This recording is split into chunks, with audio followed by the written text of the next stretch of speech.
Toshiba, nazwa, która nieodłącznie kojarzy mi się z ciężkimi i kwadratowymi laptopami z epoki lat 90. Szare duże lapki zazwyczaj można było oglądać w tamtym czasie na filmach lub w towarzystwie poważnych panów w garniakach udających wielkich biznesmenów. Ogólnie bardzo podoba mi się ich design, szczególnie tych z serii Satellite Pro.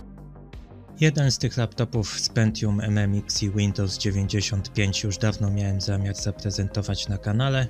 Niestety pech chciał, że dane mi było odpalić go tylko raz, a po włączeniu już w ogóle nie chciał się uruchomić. Ale nie odpuszczam i na pewno będę starał się go przywrócić do żywych w jednym z kolejnych odcinków. Do uratowania mam jeszcze dwa kolejne bliźniacze laptopy z serii Satellite, trochę już nowsze, czyli Pro SP6000 z Pentium 3 oraz Pro SP6100 z Pentium 4. Sądząc po stanie ogólnym są prawdopodobnie polizingowe, nie widać na nich większych uszkodzeń. Jedynym brakiem jest brak dysków oraz zaślepek.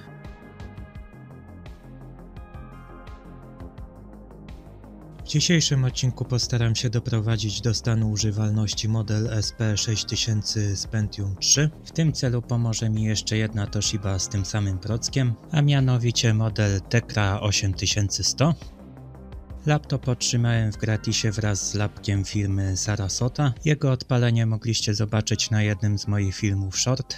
Tecra niestety nie chciała się uruchomić. Po rozłożeniu lapka udało mi się ustalić przyczynę awarii. Mianowicie jakiś bardzo mądry człowiek za wszelką cenę próbował wcisnąć kartę sieciową w laptopa. Niestety pchał tak mocno, że urwał cały slot, przy okazji wyrywając z korzeniami oscylator oraz kondensator z płyty. Niestety w tym przypadku nie posiadam na tyle specjalistycznego sprzętu, by wlutować te części z powrotem. Szkoda tylko sprzętu, w szczególności, że matryca prawdopodobnie jest cała i sprawna. Na otarcie łez pozostał dysk twardy, pamięć RAM, procesor oraz karta sieciowa. W przypadku dysku twardego mamy do czynienia z dedykowanym HDD o pojemności 6 GB. Posiada on jeszcze stare złącze PATA. Można go w łatwy sposób wsunąć w swoje miejsce.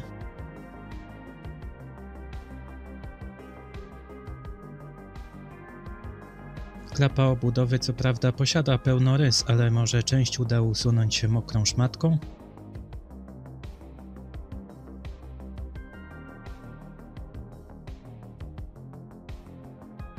Niewiele to dało, ale przynajmniej lapek bardziej czysty. Fajnie wyglądają te dwa głośniczki umieszczone w tylnej części, już bardziej widoczne po otwarciu klapy. W laptopie brakuje co prawda stacji dyskietek, ale za to mamy wejście na karty pamięci, złącze wideo oraz S-Video. Obok złącz audio port podczerwieni. Od spodu laptop kompletny, wszystkie klapki na miejscu oraz naklejka Windows XP Professional.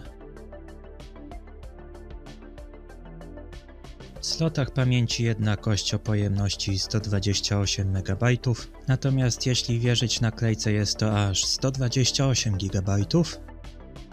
Aby ominęły nas przykre niespodzianki, zawsze warto dobierać zasilacz o natężeniu i napięciu dokładnie takim samym jak na naklejce. W przypadku starych lapków Toshiby jest to 15V, w różnych modelach zmieniają się tylko natężenia. Do tego laptopa zakupiłem nowy, niby oryginalny zasilacz. Jak wiadomo, nie od dzisiaj Japończycy lubią różne udziwnienia, dlatego aby dostać się do BIOSu trzeba nacisnąć F2 i Escape.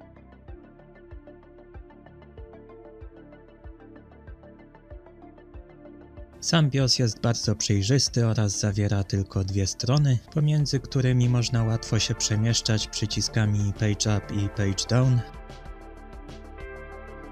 Zgodnie z naklejką licencyjną na dysku zagości XP Professional. System bez większych problemów udało się zainstalować na dysku.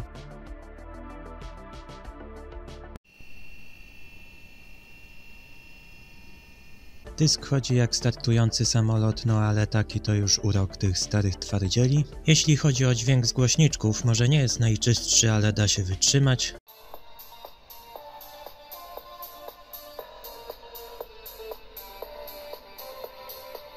Teraz można już powoli instalować sterowniki karty graficznej. Grafika, jaką mamy na pokładzie, to Trident Cyberblade XP, natomiast procek to Pentium 3 z zegarem 1 GHz. Chipset posiada 32 MB pamięci oraz szynę 128 bit. Skoro mamy sterowniki, będzie można pograć.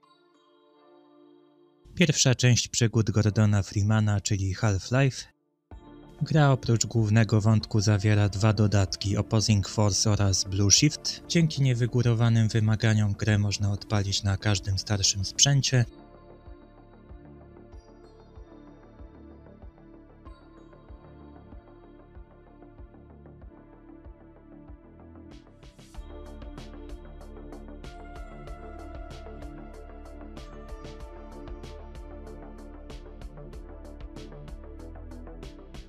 Drugą grą, którą zainstalowałem na laptopie, jest Unreal Gold.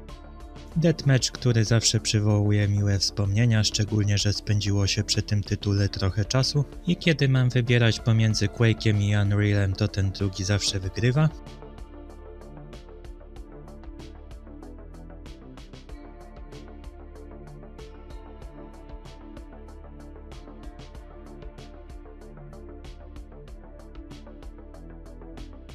Po podłączeniu wzmacniacza i zainstalowaniu EJ'a można również kleić muzyczkę na tym sprzęcie.